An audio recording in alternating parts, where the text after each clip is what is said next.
we're heading off. We're leaving the service station and we're going to see how far we can go on full charge. This little Honda E starts from just over £27,000. That includes your £3,000 government grant. This particular version is the advanced model, so it has some extra kit on it, plus it has a higher performance motor. So normally you get 136 horsepower. This has 154 horsepower. The range is usually 137 miles, but because the Advance is on 17-inch alloys rather than 16, the range falls to 125 miles. But one of the good things about this Advanced car is that it has the cruise control system with radar guidance and auto steer, so it'll take care of all the driving pretty much for me. However, do you know what? I'm not going to use it because these systems aren't as good at predicting the traffic ahead, so often they're accelerating and braking, which will use up precious battery. I've obviously got the air conditioning on because it's a blistering hot day. We want it to be real life, and in real life you can have the aircon on. This little Honda has a 35.5 kilowatt hour battery, which is about mid-table for the cars here. Its weight of just over 1.5 tons, once again, is about middle of the pack. This Advanced model costs a little bit more. It comes in at £29,000. Though you can save an average of 600 quid off one through CarWow. That's on top of the government grant as well. Now, if you want to see how much you can save on a new car, click on the pop-out banner up there to download the CarWow app. We can save an average of around £3,000 on a new car. I'll tell you what, for a little car, this is actually pretty decent on the motorway. It's comfy, it's quite quiet, I'm impressed. It's small, but slightly luxurious. I love the interior design as well, it's super cool. Honda says it's not retro, but there's something retro about it. It's as though someone designed this car back in the 70s, projecting what people would be driving in the year 2020.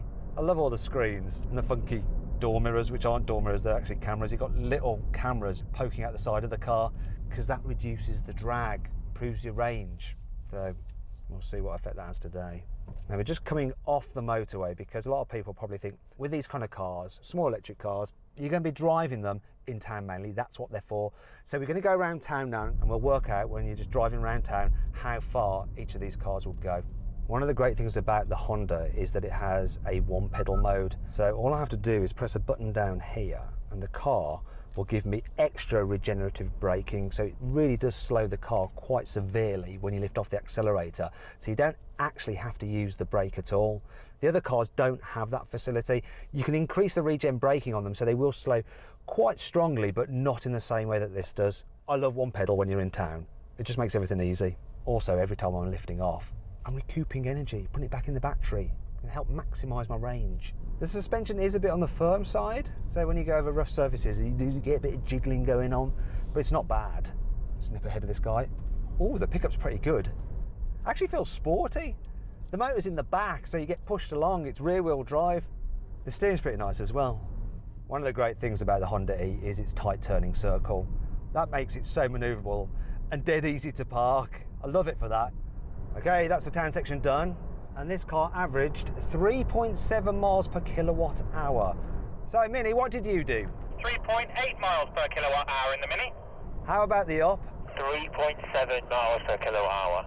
And the Corsa? 4.1 miles per kilowatt hour.